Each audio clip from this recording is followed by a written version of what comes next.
Hello and welcome to the final episode, not of A Wealthy Life, don't panic, but the final episode of the series of 12 that I've been talking about how to be a successful property investor and all that it takes, the mindset, the finances, and of course, understanding the business of investing.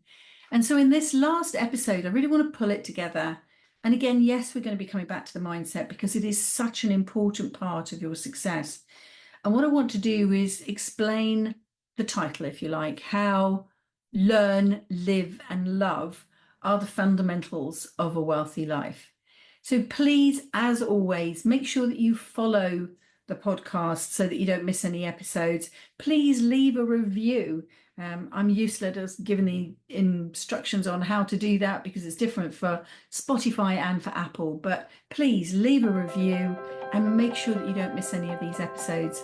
I'll look forward to speaking to you in just a minute.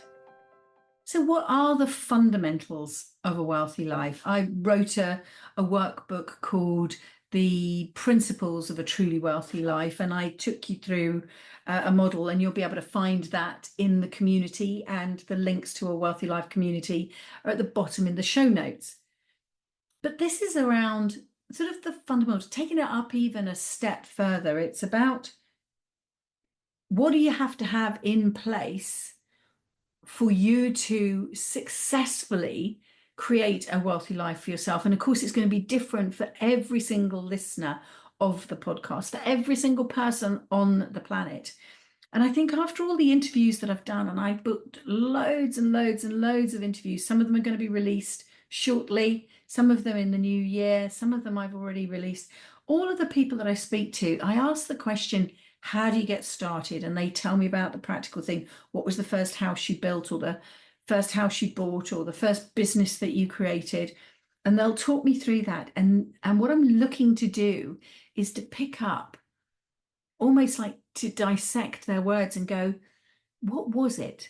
Was it the education their parents gave them? Was it the fact that they were just naturally smart? They maybe had a terrible upbringing, but they're just geniuses and they came through. Was it their mindset? What I'm looking to do all the time is find evidence to reinforce my theory of what it takes to be successful, what it takes to live a wealthy life. And in some of these conversations, it's very obvious. And in others, I have to sort of dig in and go back and go, so do I understand? Was it this? Was it that? And I think I've distilled it down into three things. Some of it, my interpretation, obviously, some of it very specifically said by my interview guests. And I think probably the first thing I would say as a heading word is learning. Either the way that they've learned, or who they've learned from, or what they've learned. But it is about learning. It's about knowledge and understanding. And in order for that to take place, there's got to be mindset in there as well. Because if you don't have the mindset of, say, curiosity, let's use that as a word. If you're not curious about things, if you don't ask questions, you won't search for information, you won't learn more. If you sit in a little bubble in which you are completely happy, or let's put it like that, you sit in a bubble where you're completely miserable, you'll stay in that little bubble. And it is at the edge of our understanding of things, our edge of our comfort. Some people talk about this as a box, and some people talk about crossing your comfort zone, being out of your comfort zone. But it's sort of at this edge, because if you can do and if you know, great, will you spend your life doing and knowing? But you'll come across something, and with the speed that the world is going at now, there's bound to be something that you come across that you don't understand. And then what do? Do you go to your phone and do you Google it? Do you go to Amazon and buy a book on it? Do you phone a friend? You know, it's almost a bit like that Who Wants to Be a Millionaire? You know, in order to be successful, what are you going to do? Take a 50-50, read a book, phone a friend, that type of thing. I love the pause button on the TV because we're always watching things. Even when what we're watching is a drama and it's not about real life at all, there'll be something that comes up and I'll go to Bob, sorry, pause, Google, Google, Google, and then I'll say to him, did you know such and such and such? Or that person that they've just mentioned there, they were the blah blah and they lived in such and such a time. And I'm endlessly doing that. And I think learn is about having a curious mind and then working out how you like to receive your information. And understanding that about yourself will make your journey to knowledge much easier.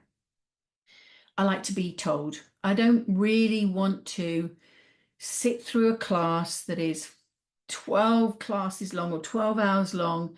I've got a question. The answer might come on class 9, but I want the answer now. So I'm one for, I want to ask the question. And when I've asked the question and you give me the answer, then I'm quite happy to go and sit through the lesson and learn the rest of the stuff. But I can't concentrate on lessons 1, 2, 3, 4, 5, 6, 7, 8 if my burning question doesn't get answered till number 9, because all I'm going to be doing is wondering about how I can get that information quicker. And I know when I understood or when I was taught about education, both as a university lecturer and later on when I did neuro-linguistic programming, that actually what this is it's to do with your style of learning. And so we're all either visual, auditory, or kinesthetic learners. This is what the theory says. And most of us like visual, which is why I record this in Zoom. So for the visual people, you can watch it. You can watch me speak on YouTube if you want to. If you're auditory, then you can just listen to me as if it's a regular podcast. But having the video and the podcast together is something that people like to have the visual and the auditory together. If you're kinesthetic, what you might be doing is sitting there with a notebook, writing notes as you listen along. Now, that really deepens your understanding. If we were at a live event and I didn't wave, not literally, but, wave my arms around, get the attention of you in the room. Listen, I'm about to speak. I'm about to say something interesting. All of you visual people would be off looking around the room, checking out the lights, looking at who else is here. Me, I'm always counting how many people are in the room, that type of stuff. Get your attention. Visual person, pay attention, look front. And this is where teachers really struggle in classes these days. How to corral 30 kids and get them to stare at a board where the information isn't coming quickly enough for what a generation of very, very visual people, where with the TV, with everything that they can get on iPads and phones, and they're playing games, they're all very visual, and school isn't responding in the right way. But once I've grabbed your attention, then it's actually listening to the words and listening to the language that's used. If you're really clever and you're really manipulative, you'll say things like, look, I'm going to explain to you the fundamentals of a wealthy life. And if you listen carefully, you'll hear the fundamentals of a wealthy life. And of course, what you really want to do is learn how you can implement the fundamentals of a wealthy life for yourself. That use of language is tapping in again to our learning preferred modes. If you can work out how you learn best, listen, watch, read a book, make notes, read a book, make notes, listen and make notes. What is it that helps you to understand more? That skill combined with that curious thinking is an absolute match made in heaven, because you will constantly be constantly exposing yourself to this edge, getting to this edge. And when you're at that edge, finding out the information, pushing yourself beyond, stretching this circle, square, whatever you want to be contained in. Maybe you're contained in a star shape, whatever it is, you'll be pushing at the boundaries and learning more. And in that quest for knowledge, that is a fundamental skill for a wealthy life. If sadly you are uneducated, you are uncurious, incurious, not curious, whatever the language is. Well, while I can do lots of things, English wasn't one of my fortes.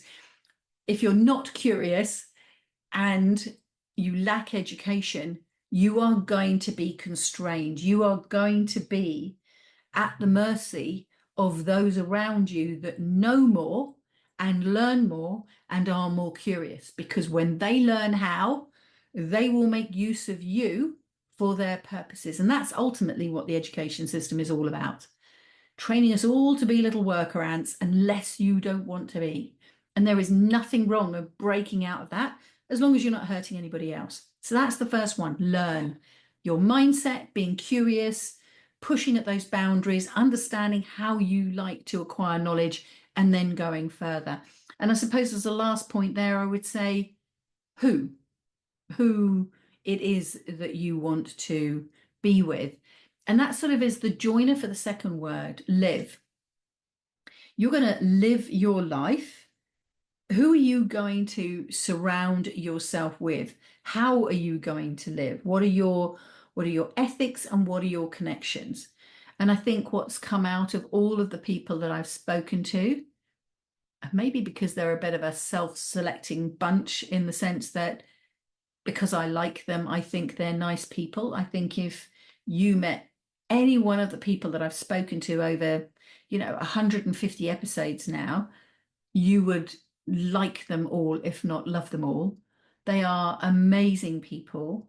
And I think one of the common factors amongst them all is their desire to help others. Whatever else is going on, they are not in the business, whatever business they're in, and I've spoken to people across lots of different sorts of businesses, they are not in the business of me, grab, how can I, just squeeze another pound out of you. They're not that sort of business owner or that not that sort of investor.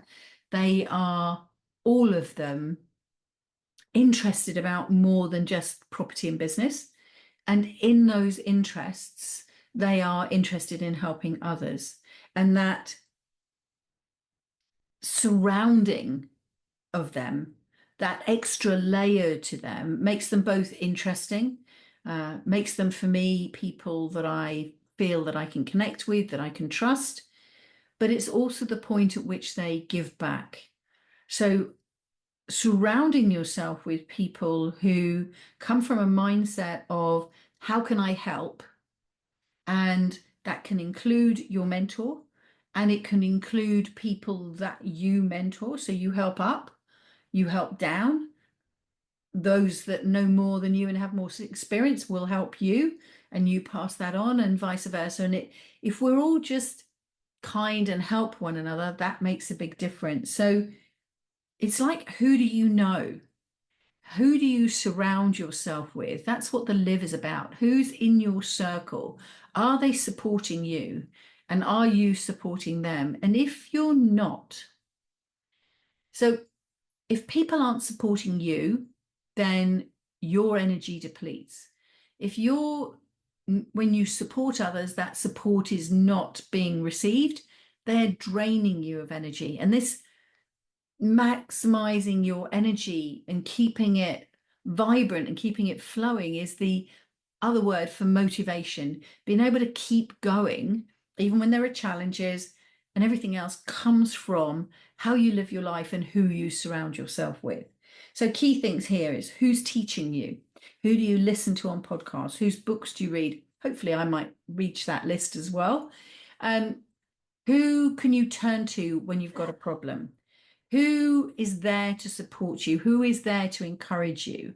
I've literally just been having a conversation with a couple of different mentees at the moment, and they're both going through some other challenges. And sometimes just listening to what someone has to say and going, but have you thought about this? You could get over that if you did it this way round. Getting that different perspective. Who's there for you? And equally, who are you supporting? Are you supporting your children, sharing your knowledge with your children, with your friends, with the rest of your family? Or are you surrounded by people, let's call it of your old life? So people who don't think the way that you think anymore, that aren't interested in the things that you aren't interested anymore. You can still love them, but you need to then not replace them because they're still there because you love them, but but find new people that you can speak to at that level that excites you, that energizes you, that gets you going, and that enables you to motivate yourself to achieve what you want in life. And the love, the last part, learn, live, love, the love, rather than that being about who you love, it's about loving everything that you do. Understanding what's important to you and how you want to spend your time, obviously, is the essence of a wealthy life. Who do you want to be with? That question I ask, what would you do if you never had to work another day in your life? What would you do if you could spend your time doing what you love with those you care about, or the other way around, doing what you care about with those that you love? What would that life be like? And I know sometimes it's very difficult to move from where you are now to that level of thinking when you're first coming into this. And that's why, in a sense, I sort of played a bit of a game with you on the last podcast, and I got you to imagine and then send yourself a message. And just that exercise, it doesn't have to stay that way. What you imagine now, how I imagined my life, is not how my life is now. However, it's not far off it. There are bits of my life now that are much better than I could ever have imagined. And there are bits of my life that I imagined in the past that aren't relevant or don't matter to me as much now. So you're just having a first go. It's just a pencil sketch. We're not even coloring in. We're not making it hard. We're not using emulsion paint so that that's it. It's set. It's just starting those thought processes about, what do you love doing? What would you love to do more? What would you love to spend your time doing, being, and who with?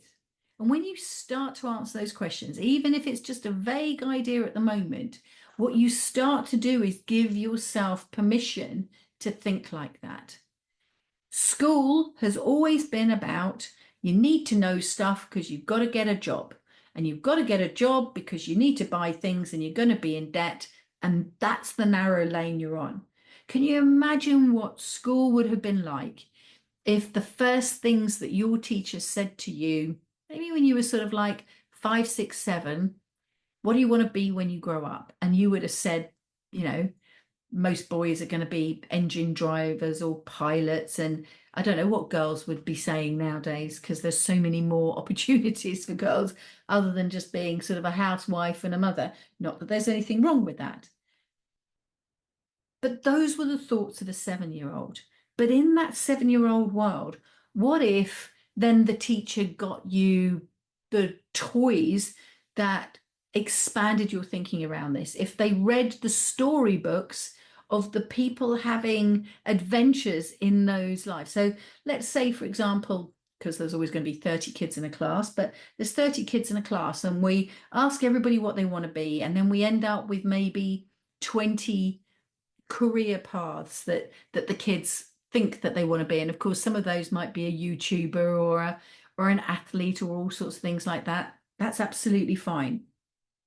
Then find the storybooks of the little characters that have adventures on the way, and that in those adventures they overcome a challenge, they recognize that they need a certain skill or that they need to think in a certain way. And we could plant those ideas, not in a Nazi style genetic engineering way, but in a encouraging and motivating way that right at an early age you thought, oh, you know what? Being curious is great. Reading books is fabulous. Having adventures, facing a challenge, it's all okay, because I remember those stories and so went through all of that. And then let's have some stories about people who thought that they wanted to be this and then changed their mind. I've always got this picture of the 3 zebra bottoms above me, because that's from Africa and we love it so much out there. The chances of you ever getting a photograph of a zebra's face is so rare that every time you pick up the camera, I don't know what it is about them, they go no, and they turn around and they always give you your bottoms. And that's why that's like our little family joke.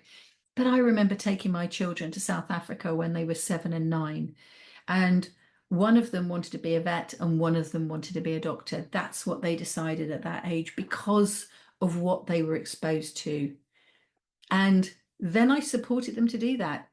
By the time my older daughter came back and she got into the education system, they sort of squashed that out of her.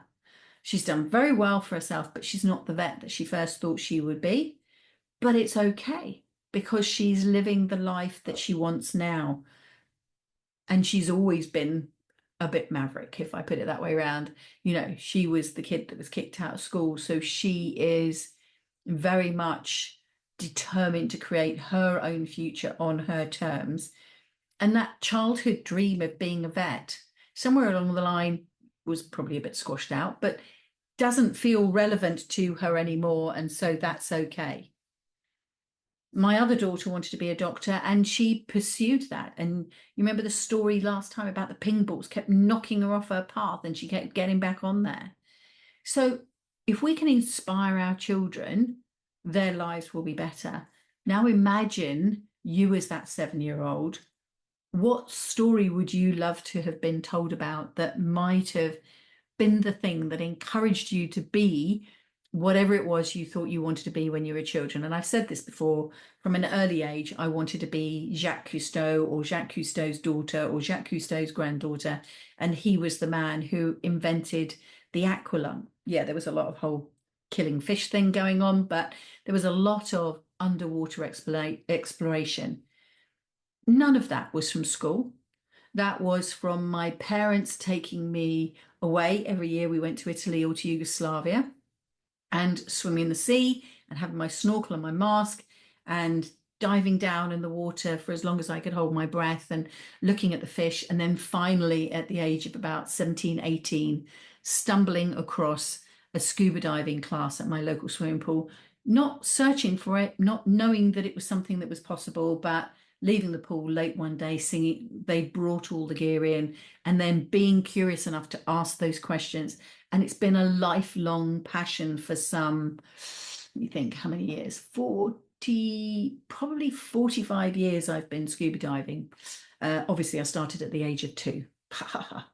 Okay, so what I want to do with this podcast is really emphasize the importance of your mindset, that your mind needs to be curious in order to constantly push at the boundaries, in order to enable you to search for the information that you need for the right, a bit judgy there, but for the right people to support you on the journey that you want. And to just love what you do.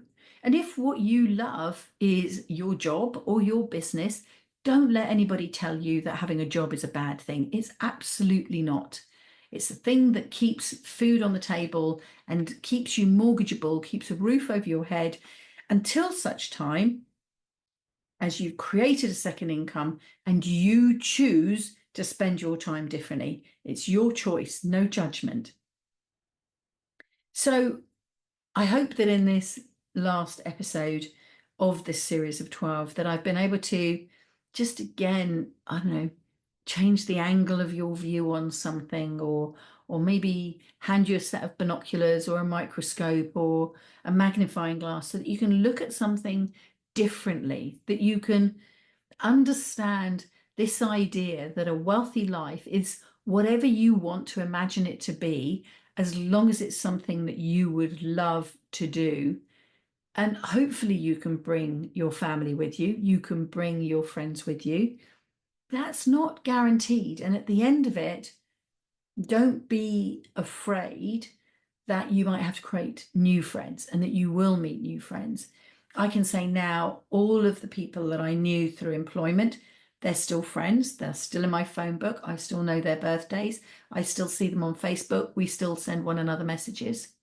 But I've also got this amazing new group of friends. And when I say new, obviously, some of those are like 20 plus years old from when I started out in property. And I'm constantly making new acquaintances and new friends where we have more interests, more aligned. Now, that doesn't mean to say you want to fill your life full of people that are only like you, because that will become boring.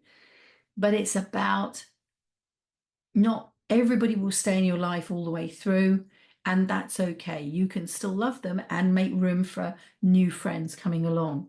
So being curious, learning, understanding what you want to learn and who you want to learn it from and how you want to learn it and how you want to live your values. We've got the values manual in the community, so you can take the values manual to really explain that, who you want to surround yourself with, so that you can live a life that you love rather than being miserable. I suppose a wealthy life would hopefully present you from ever struggling with mental health. Now, some mental health is medical, some mental health is social, some of it is drug induced, obviously, some of it is you're driven crazy by social media. But you could control this. You could control this circle that sits on the top of your shoulders and choose how you want to live your life. And that's all I want for you. I feel very privileged that for the most part, I am living the life I want. And what more could you ask out of a life than to live the life you want and to help other people along the way? That's it. That's like the ultimate goal achieved. Obviously, not goal achieved. I'm going to keep going and find more goals, because you just keep growing. Once you've got there, you go on again, but not in a way that means that you're never grateful, not in a way that means that you're never satisfied, not in a way that means you don't acknowledge how much success you've already had, but because every time you take a step forward, your understanding of the world changes. Walk into a room one day, stand just outside the door and see what you can see, and your vision is blocked peripherally. Then you step forward and you're right on the threshold, and now you feel you can see the whole room. You can't. You cannot, from this angle, still see what's behind you. Eventually, you walk in the room, and then you can turn 360 degrees, and goodness, there were some amazing photos on the wall behind you, or the wall on this side was a completely different color, or as I saw recently when I walked into a house, the wall behind you is dripping with damp and there's no wallpaper on it. But once you walk into a room, as you take each successive step forward towards your wealthy life, your perspective changes, it grows, it enriches, and that is just a buzz. That's not a bad thing at all. That is a wonderful thing, a wonderful gift to have that ability to move forward in your life and see all there is available to us, the wonders of this planet, the wonders of the people that we'll meet, and the things that we will learn. So I hope I've been able to put a little bit of whoosh into your life, that I have inspired you, I hope, with this last episode to really think about what it is that you want, how you want to live your life, how you want to learn more, in what mechanism, whether it's audio, visual, kinesthetic, being very practical about it, being very theoretical about it, your choice, and who you want to surround yourself with. And you know, or you probably picked up over the last few episodes, we've got the Wealthy Life community. So this is, if you like, a resource library where I'm gradually unpacking my 20, 30 years of education, property and business knowledge into that vault. And that's there and available for you. Or you can book a call if you feel that you need some help. Continue to listen to the podcast. Make sure that you follow, and so you never miss an episode. And what we're also doing at the moment as part of my developing the community is I am refreshing my How to Be a Successful Property Investor course. And there'll be a link in this podcast where you can join the Keep Me Informed course. In fact, I'll let you know a little bit more about that in a minute. Hello, excuse me for interrupting the podcast. I've got some really exciting news brewing for you, and I'd love to share it with you.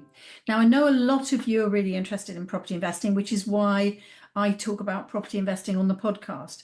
And you've already told me that you're ready to take that next step to learn some of the ins and outs and build the life that you want through property. Well, I'm thrilled to announce that I've been working on updating and completely refreshing my course, How to Become a Successful Property Investor. And we're just in the process of moving it over to some new software.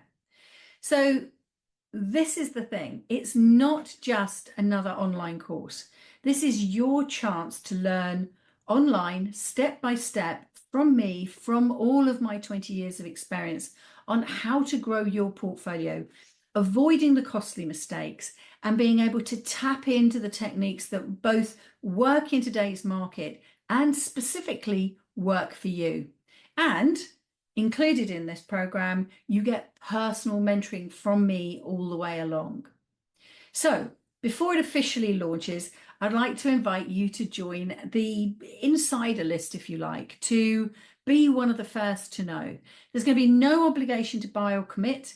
All you're going to do is get some emails from me sending you, I hope, more valuable information. It's just simply a chance to register your interest now so that if you are interested, you are one of the first to know when we go live. By joining the list, you're going to get access to emails that I'm creating specially for you, filled with content that will give you a taste of the learning journey so you can work out whether working with me as your mentor and teacher is the right thing for you.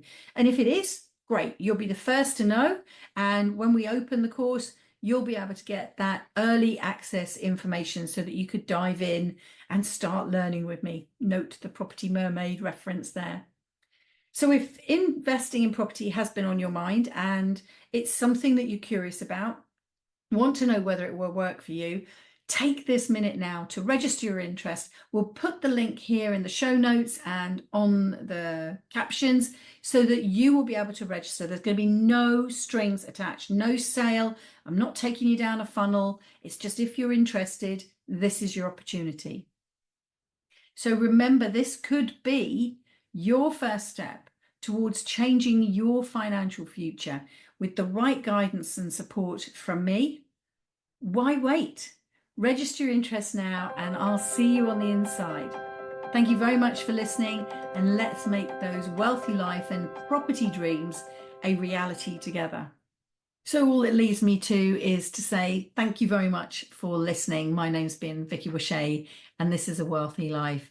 And I hope that I have challenged you to think about the fundamentals of a wealthy life, what they mean for you, what you think, who you know, how you learn, how you live your life, and who you surround yourself with will create that life that you love. And that's all I wish you for. I will speak to you again next week. Take very good care.